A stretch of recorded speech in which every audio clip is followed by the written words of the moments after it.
नमस्कार, स्वागत है आपका हमारे चैनल में। मैं रानी गुप्ता आपके साथ और बड़ी खबर आ रही है। आपको बता दें 2047 तक भारत को इस्लामिक राष्ट्र बनाने की योजना का बड़ा खुलासा हुआ है।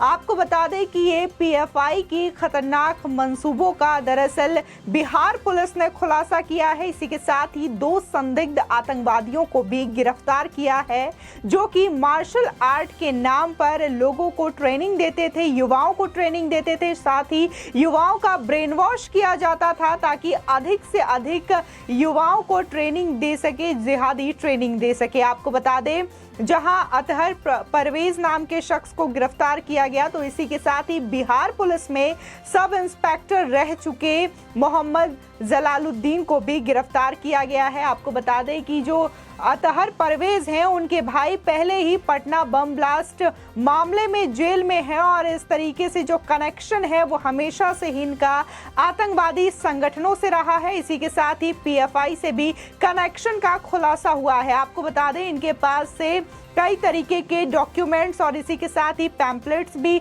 पुलिस को हाथ लगे हैं, जिसमें कि खतरनाक तरीके से उन मंसूबों के बारे में बताया गया है। इसी के साथ ही आपको बता दें जो पुलिस के हाथ 8 पेज का डॉक्यूमेंट लगा है, उसमें बाकायदा 2047 का जो इस्लामिक राष्ट्र बनाने का जो मिशन है उसके बारे में जिक्र किया गया है। साथ ही ये भी बताया गया है कि कैसे युवाओं को बरगलाया जाए, उन्हें ट्रेनिंग दी जाए, इस बारे में भी लिखा गया है। इसी के साथ ही जो पैम्पलेट्स बरामद हुए हैं उसमें भी इसी तरीके से विरोधी और भड़काऊ जो बयान है, भाषण है, नारे हैं, वो चीजें पाई गई हैं। आपको बता दें इसी के साथ ही इन दोनों आतंकवादियों ने 6-7 जून को एक मीटिंग भी की थी और इसी के साथ ही जिस तरीके से प्रधानमंत्री मोदी का कार्यक्रम था 12 जून को उन्हें बिहार में मौजूद रहना था, इसको लेकर भी एक प्लान बनाया गया था जिससे कि प्रधानमंत्री मोदी की रैली को किसी तरीके से नुकसान पहुंचाया जा सके।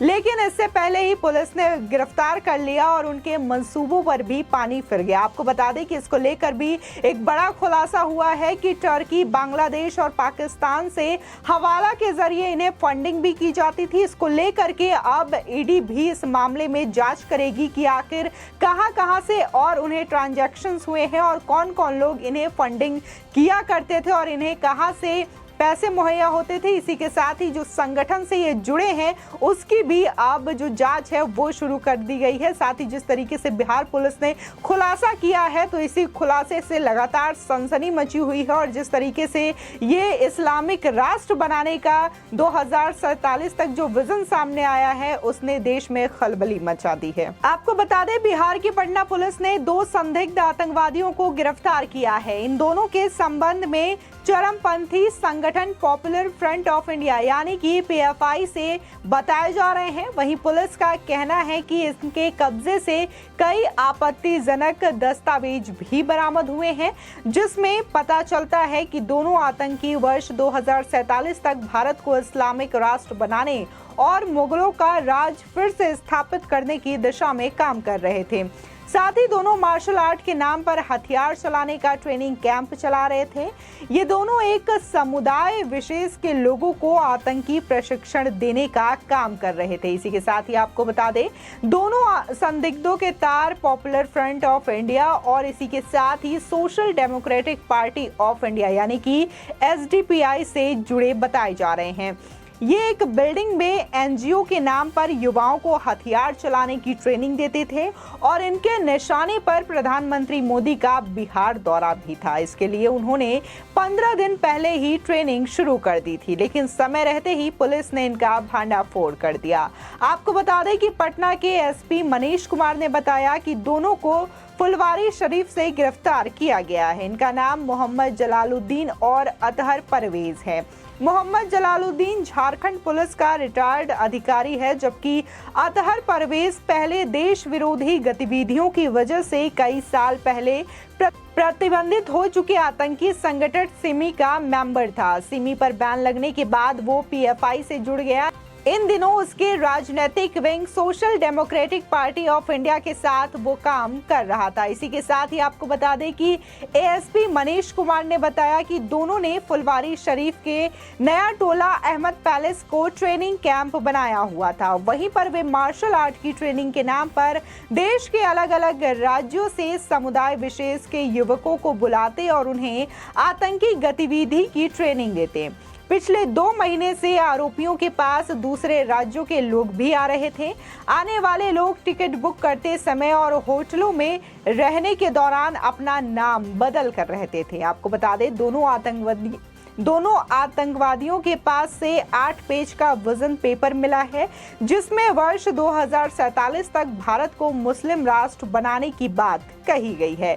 इसी के साथ ही एएसपी मनीष कुमार ने बताया कि सिमी पर बैन के बाद वर्ष 2002 में बम ब्लास्ट हुए थे।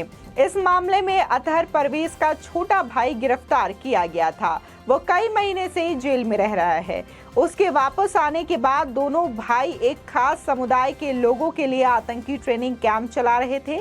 इसी के साथ ही एएसपी ने बताया कि ये सिमी और पीएफआई का गठजोड़ है। इस गठजोड़ में शामिल बाकी लोगों का भी पता जल्द लगाया जाएगा। साथ ही 2047 तक भारत को मुस्लिम राष्ट्र बनाने की बात जिस तरीके से सामने आई, उसने सनसनी मचा दी। इसी के साथ ही पुलिस ने कहा कि इनके इस विजन पेपर में लिखा है कि पीएफआई इस बात को लेकर पूरी तरह आश्वस्त है कि अगर मुसलमानों का केवल 10% हिस्सा भी उनके पीछे लगकर खड़ा हो जाए तो वो बहुसंख्यक कायर समुदाय को घुटनों पर ला देगा और मुसलमानों को पुरानी प्रतिष्ठा वापस दिलवाएगा। इसी के साथ ही आपको बता दें, आतंकवादियों ने अपने इस विजन पेपर का नाम इंडिया विजन 2047 रखा था, यानी वे वर्ष 2047 तक भारत को मुस्लिम राष्ट्र बनाने के इरादे से काम कर रहे थे।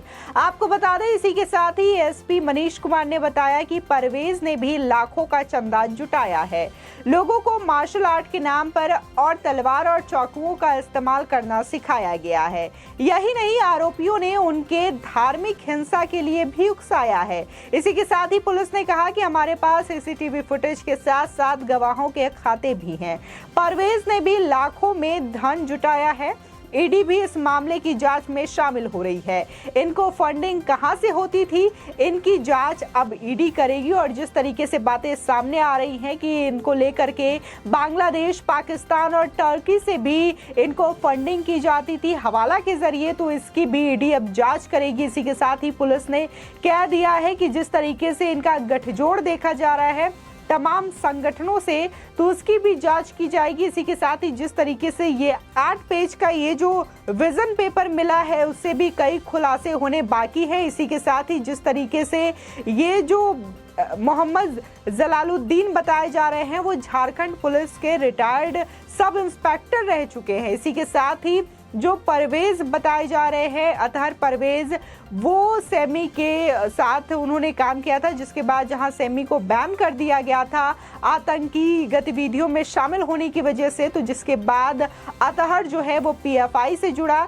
इसी के साथ ही उसके छोटे भाई का नाम जो है वो पटना बम ब्लास्ट केस में भी सामने आया, जिसमें कि वो जेल में भी रहा है। यानी कि कहीं ना कहीं कहना गलत नहीं होगा कि ये पहला इंसिडेंस नहीं है जब उनको इस तरीके से गिरफ्तार किया गया है। वो कई वर्षों से इसको लेकर के लगातार इस तरीके के अभियान चला रहे हैं, लगातार इस तरीके से संगठनों से जुड़े हुए हैं, लगातार उनको कई वर्षों से फंडिंग मिल रही है, तभी वो लोगों को ट्रेन कर रहे हैं। और जिस तरीके से युवाओं को वो ट्रेनिंग दे रहे हैं, मार्शल आर्ट के नाम पर उन्हें चाकू और तलवार चलाना इसी के साथ ही युवाओं का ब्रेन वॉश किया जा रहा है, उनको धार्मिक हिंसा करने के लिए भी उकसाया जा रहा है, उनका ब्रेन वॉश करके। इसी के साथ ही सूत्रों के हवाले से ये भी खबर आई कि जिस तरीके से प्रधानमंत्री मोदी का जो दौरा था बिहार में, उसको भी लेकर के इन लोगों ने प्लान तैयार किया था। इसको लेकर के 6-7 जून को उन लोगों ने मीटिंग भी बुलाई थी और बाकायदा ट्रेनिंग भी दी जा रही थी, लेकिन इससे पहले ही पुलिस ने उनको गिरफ्तार कर लिया।